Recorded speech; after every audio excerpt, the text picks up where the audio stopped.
নমস্কার। আজ আসছি আমরা সৌপ্তিক পর্বের 11তম অধ্যায়।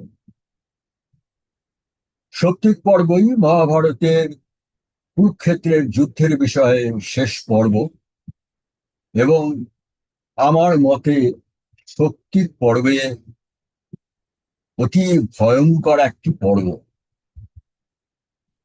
কুরুক্ষেত্রের যুদ্ধ যখন চলছিল তখন কিন্তু দেখা গেছে যত দিন এগোচ্ছে তত যুদ্ধের যে ধর্মমত, যুদ্ধের যে নিয়ম কানুন, সেইগুলো যত দিন এগোচ্ছে সেইগুলো তত রথী মহারথীরা ভুলে যাচ্ছে। ভুলতে ভুলতে 13 দিনের দিন তারা একা অভিমন্যুকে 7 জন মহারথী মিলে হত্যা করেছিল। এবং সৌপ্তিক পর্বে যেদিন সেখানে যুদ্ধের শেষ, সেটা অতি ভয়ঙ্কর পর্ব। আমরা যে আগের দিন দেখেছি যুদ্ধের 17 দিনের সন্ধ্যায় ভীমের গদাঘাতে দুর্যোধন ধরাশায়ী। তখন কৌরব পক্ষের 3 জীবিত মহারথী অশ্বত্থামা, কৃপাচার্য, কৃতবর্মা গভীর জঙ্গলে লুকিয়েছিল এবং পাণ্ডবরা বিজয়োল্লাস করতে করতে নিজেদের শিবিরে ফিরে গেলে তারা রাতের অন্ধকারে ধরাশায়ী দুর্যোধনের কাছে এসে প্রতিজ্ঞা করল যে দুর্যোধনের অনুভবের প্রতিশোধ তারা নেবেই।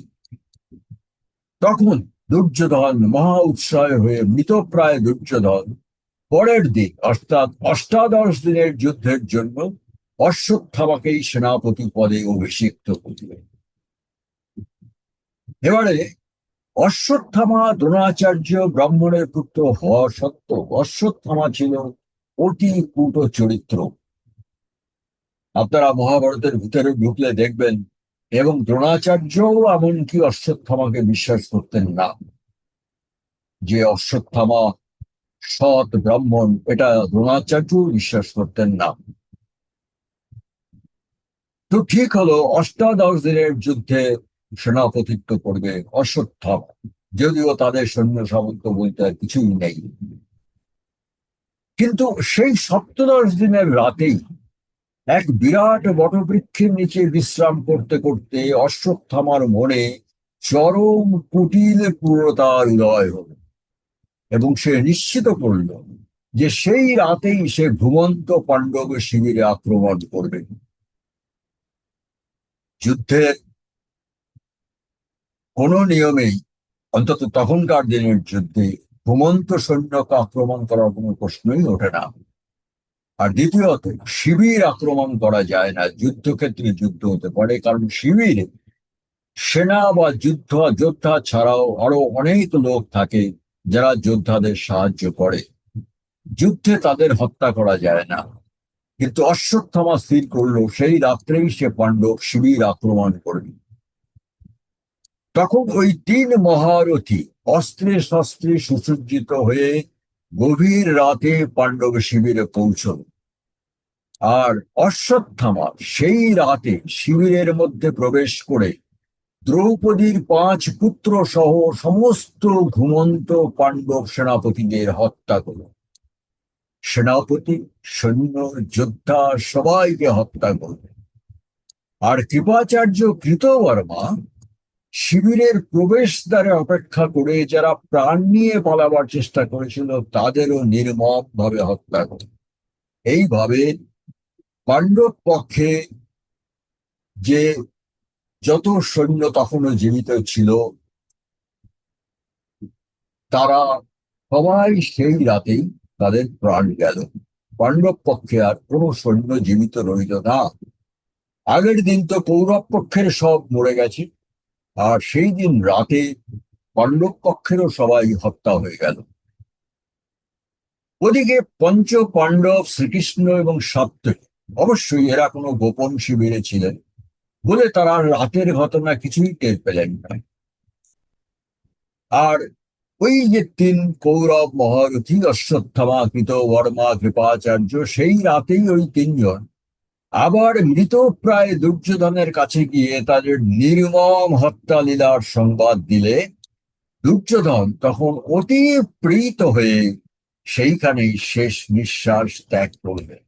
এই হচ্ছে দুর্যোধনের মৃত্যুর ঘটনা। আর এরা যে পাণ্ডব শিবিরে হত্যা লীলা চালিয়েছিল, সেখানে দ্রৌপদীর 5 স্বামীর ঔরসে 5 পুত্র ছিল, তারাও মারা গেছে।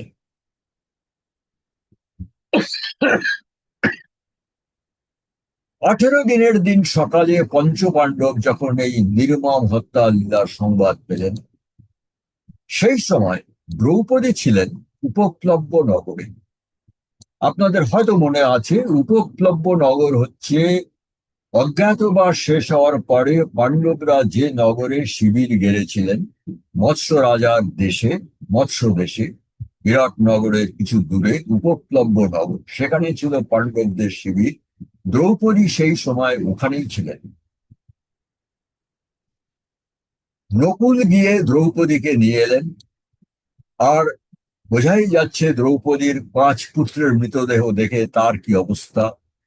সব দেখে শোকে মুহ্যমান দ্রৌপদী যুধিষ্ঠিরকে বললেন, দ্রৌপদী কি বললেন?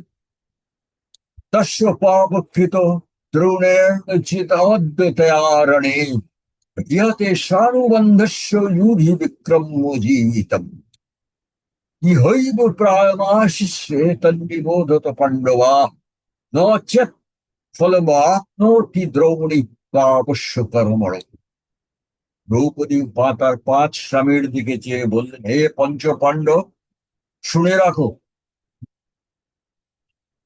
আজকের মধ্যেই আপনাদের সম্পূর্ণ পরাক্রম নিয়ে যুদ্ধ করে ওই পাপাচারী দ্রোণপুত্রকে তার সমস্ত সহচর অনুচর সহ প্রাণ নাশ করে তার পাপের শাস্তি যদি আপনারা না দিতে পারেন, তাহলে এখানেই আমি আমার প্রাণ ত্যাগ করব। আরো বলছেন দ্রৌপদী, দ্রোণপুত্র সহজমণি শিরসি মে শ্রুত। আমি শুনেছি যে দ্রোণপুত্র অশ্বত্থামার মাথায় একটি মণি আছে।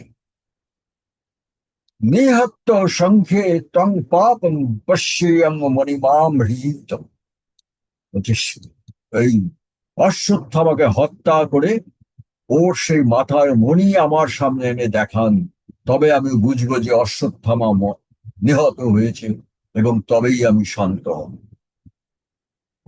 দ্রৌপদী জানতেন যে ক্রোধে সবচেয়ে ক্রোধী পুরুষ হচ্ছেন তার পঞ্চস্বামীর মধ্যে সবচেয়ে ক্রোধী হচ্ছে ভীমসেন। এবং দ্রৌপদী বুঝলেন যে এই অবস্থায় ভীমসেনকেই কাজে লাগাতে হবে। এবং দ্রৌপদী তখন ভীমসেনকে বললেন, ভীমসেনামথা দত্ত পরমঙ্গ বাক্যমব্রবীত। ভীমসেনকে উদ্দেশ্য করে দ্রৌপদী বললেন, ত্রাতুমর্ষি মাং ভীম ক্ষত্রধর্মনুস্বর। হে ভীমসেন, আপনি ক্ষত্রিয় ধর্মের কথা মনে করে আমাকে এই শোক থেকে ত্রাণ করুন। জহি তং পাপ কর্মাণং সম্বরং ভগবানীব না হিতে বিক্রমে তুল্য কুমারস্তিহ কশ্যপ। ইন্দ্র যেভাবে সম্বরাসুরকে বধ করেছিল, আপনিও সেইভাবে ওই পাপিষ্ঠ অশ্বত্থামাকে বধ করুন। দ্রৌপদীর এই কথা শুনে ভীম এক অস্ত্রে শস্ত্রে সুসজ্জিত দ্রুতগামী রথে চড়ে অশ্বত্থামার খুঁজে বেরোলেন। এবং যুধিষ্ঠির ও অর্জুনও আরেকটি রথে শ্রীকৃষ্ণকে সারথি করে পিছনে পিছনে গেলেন। অনেক অনুসন্ধানের পর তারা গঙ্গার তীরে পৌঁছে দেখলেন ব্যাসদেব তার শিষ্যদের নিয়ে বসে আছেন, আর ক্ষতবিক্ষত দেহে অশ্বত্থামাও সেখানেই বসে আছেন। এবারে আমরা আসছি সৌপ্তিক পর্বের 13তম অধ্যায়। শ্রীকৃষ্ণ, অর্জুন, যুধিষ্ঠির এবং ভীমকে আসতে দেখে অশ্বত্থামার কি অবস্থা হলো। স তাম আপদমসাদ্য দিব্যমস্ত্রম উদৈরয়ৎ। এই দিব্য অস্ত্রে সুসজ্জিত পাণ্ডবদের দেখে অশ্বত্থামা বুঝতে পারল তার বিপদ ঘনিয়ে এসছে, এবং অমৃশ্যমানস্তং শূরং দিব্যায়ুধ বরান স্থিতান এবং মহা আক্রোশে বীর অশ্বত্থামা তার দিব্য আয়ুধ মানে ব্রহ্মাস্ত্র বার করলেন এবং অপাণ্ডবায়তি রূষা বশ্রীয়দ্দারুণঙ্গবচ ইত্যুক্তা রাজশার্দুল দ্রোণপুত্র প্রতাপবান। এবং রাজশার্দুল প্রতাপবান দ্রোণপুত্র অশ্বত্থামা কি করলেন? অপাণ্ডবায়তি রূষা বশ্রীয়ৎ, এই অস্ত্র সমস্ত পাণ্ডবদের বিনাশ করুক বলে অশ্বত্থামা তার ব্রহ্মাস্ত্র নিক্ষেপ করে দিল। অশ্বত্থামার ব্রহ্মাস্ত্র যখন অশ্বত্থামা তার ব্রহ্মাস্ত্র নিক্ষেপ করলেন, তখন অশ্বত্থামার ব্রহ্মাস্ত্রকে মাঝপথে আটকাবার জন্য, বিস্ফল করার জন্য অর্জুনও পাল্টা ব্রহ্মাস্ত্র নিক্ষেপ করলেন। দুই ব্রহ্মাস্ত্রের মুখোমুখি সংঘর্ষে সৃষ্টি ধ্বংস হয়ে যায় দেখে ব্যাসদেব এবং হঠাৎ নারদ মুনি উপস্থিত হয়ে দুই ব্রহ্মাস্ত্রের মাঝখানে আবির্ভূত হলেন। এবং দুই মুনি তখন বললেন, কি বললেন? নানা শস্ত্রবিদ পূর্বে যে অত্যতীত মহারথা নৈতদস্ত্রং মনুষ্যেষু তৈ প্রযুক্তং কথাঞ্চন। বললেন, অতীতের বহু মহারথী বহু দৈব অস্ত্রে পারদর্শী ছিলেন, কিন্তু কেউ কখনো মনুষ্যের প্রতি ব্রহ্মাস্ত্র প্রয়োগ করেনি। এখানে ব্রহ্মাস্ত্রের একটা ইতিহাস আছে আমাদের পুরাণে। ব্রহ্মার ক্রোধ থেকে ব্রহ্মাস্ত্রের উৎপত্তি, নাম্বার ওয়ান। দ্বিতীয় হচ্ছে, ব্রহ্মাস্ত্র নিক্ষেপ করলে যে উদ্দেশ্যে ব্রহ্মাস্ত্র নিক্ষেপ করে সেই উদ্দেশ্য ব্রহ্মাস্ত্র যেভাবে হোক সফল হবে। আর তৃতীয় হচ্ছে, ব্রহ্মাস্ত্র নিক্ষেপ করে সেই ব্রহ্মাস্ত্রকে আর ফিরিয়ে আনার শক্তি একমাত্র হাতে গোনা দু একজনের আছে, এমনকি দেবতাদেরও সেই শক্তি নেই। আমরা পরে আসছি কেন সেই শক্তি নেই। শেষ কথা হচ্ছে, ব্রহ্মা যখন এই অস্ত্র সৃষ্টি করেন, উনি বলেছিলেন এই অস্ত্র ব্যবহার হবে শুধু রাক্ষস দৈত্য দানব থেকে মানুষ এবং দেবতাকে বাঁচাবার জন্য, কিন্তু কখনো যেন কোনো দেবতার প্রতি বা কখনো মানুষের প্রতি এই ব্রহ্মাস্ত্র প্রয়োগ না হয়। কিন্তু এখানে দেখলাম অশ্বত্থামা অর্জুনকে হত্যা করার জন্য অস্ত্র প্রয়োগ করেছে এবং অর্জুন অশ্বত্থামার অস্ত্র নিষ্ফল করার জন্য তার অস্ত্র প্রয়োগ করেছে। সেই জন্য ব্যাসদেব বলছেন যে কিমিদং সাহসং বীর কৃতবন্ত মহাত্ময়া, এই মহাবিনাশকারী কর্মের সাহস তোমাদের হলো কি করে? কি করে তোমরা মনুষ্যলোকে এই অস্ত্রের প্রয়োগ করছো? তখন অর্জুন বলছেন, উবাচ ভরত শ্রেষ্ঠ তাবৃষি প্রঞ্জলিস্তদা। ভরত শ্রেষ্ঠ মানে শ্রেষ্ঠ ঋষি, শ্রেষ্ঠ ব্যাসদেবের এই কথা শুনে অর্জুন কর জোরে হয়ে বললেন, প্রভুক্তং অস্ত্রমস্ত্রেণ সম্মতামিতি বৈ মায়া। অশ্বত্থামার ব্রহ্মাস্ত্র প্রতিহত করার জন্যই আমি ব্রহ্মাস্ত্র নিক্ষেপ করেছি। এবং ইত্যুক্তা সঞ্জহরাস্ত্রং পুনরেবং ধনঞ্জয়, এই কথা বলে ধনঞ্জয় মানে অর্জুন আবার নিজের ব্রহ্মাস্ত্র ফিরিয়ে দিলেন।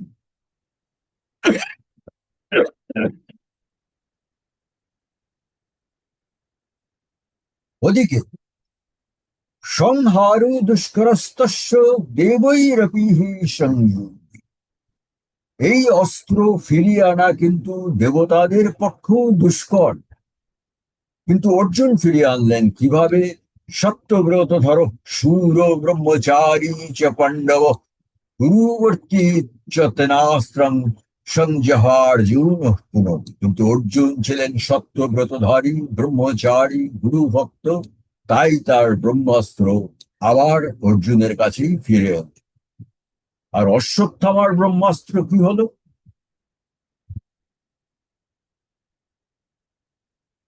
এই শোনো, তুমি একটু ওখানে অপেক্ষা করো, কাজ করো, আমি একটু কাজ করো, তারপরে আর জঙ্গল ফেলে এসে আর অশ্বত্থামার ব্রহ্মাস্ত্র কি হলো? দ্রৌড়ের পথ সম্প্রেক্ষ তাবৃষি পুরত স্থিত। সেই মহান ঋষিদের সামনে দাঁড়ানো দেখে ভয়ে অশ্বত্থামাও তার সমস্ত শক্তি প্রয়োগ করলো তার ব্রহ্মাস্ত্র ফিরিয়ে আনার জন্য, কিন্তু ন শশাক পুনর্ঘোরমস্ত্রং সংহর্তুমোজসা, কিন্তু অশ্বত্থামা তার ব্রহ্মাস্ত্র ফিরিয়ে আনতে সফল হলো না। অর্থাৎ অশ্বত্থামার ব্রহ্মাস্ত্র কিন্তু এই অস্ত্র পাণ্ডবদের বিনাশ করুক বলে এগিয়ে যাচ্ছে। এই অবস্থায় অশ্বত্থামা যখন তার অস্ত্র ফিরিয়ে আনতে পারল না, তখন অশ্বত্থামা অত্যন্ত ভীত সন্ত্রস্ত হয়ে বলছে, অত সৃষ্টমিদং ব্রহ্মণ ময়াস্ত্রম কৃতাত্মনা তস্যোভিয়দ্য সংহারং কর্তুম নাহং ইহোৎসাহী। তখন অশ্বত্থামা বললে, হে মহান ঋষি, আমি এই অস্ত্রের অধিকারী না হয়েও এই অস্ত্র প্রয়োগ করে ফেলেছি, এখন আর আমি এই অস্ত্র ফিরিয়ে আনতে পারছি না। কৃতং পাপমীদং ব্রহ্মণ বৃষাবিষ্টিনিচেতসা বধমাশাস্য প্রার্থনং ময়াস্ত্রং সৃজতারণে। যুদ্ধে ক্রোধাবিষ্ট হয়ে অর্জুনকে হত্যা করার উদ্দেশ্যে এই অস্ত্র প্রয়োগ করে আমি মহা পাপের ভাগী। অশ্বত্থামা তখন নিজের পাপ স্বীকার করছে ব্যাসদেবের সামনে। ব্যাসদেব তখন বলছেন, মণিং চৈব প্রচ্ছাদ্যস্তে শিরসি তিষ্ঠতি। তোমার মাথায় যে মণি শোভা পাচ্ছে, ওই মণি তুমি পাণ্ডবদের হাতে দিয়ে দাও। এতদাদায় তে প্রাণন প্রতিদাস্যন্তি পাণ্ডব, এবং তার পরিবর্তে পাণ্ডবদের কাছে তুমি তোমার প্রাণ ভিক্ষা চেয়ে নাও, তোমার প্রাণ বাঁচতে পারে। তখন অশ্বত্থামা কি বলছে, যতু মে ভগবান তন্মে কার্যমনন্তরম অয়ং মণিরায়ং চহমীশিকাতু প্রতিষ্ঠতি। তখন অশ্বত্থামা বললেন, আপনার নির্দেশের অন্যথা আমি করব না, এই রইল মণি, কিন্তু ব্রহ্মাস্ত্র কি হবে? চহমীশিকাতু প্রতিষ্ঠতি, যে অস্ত্র আমি প্রয়োগ করেছি, গর্ভেষু পাণ্ডব্যানাম মোঘং চিত্তদুক্তম ন চ শক্তস্মি ভগবান সংহর্তুম পুনরুদ্ধতম। বলছেন, সেই অস্ত্র তো আমি আর ফিরিয়ে আনতে পারছি না।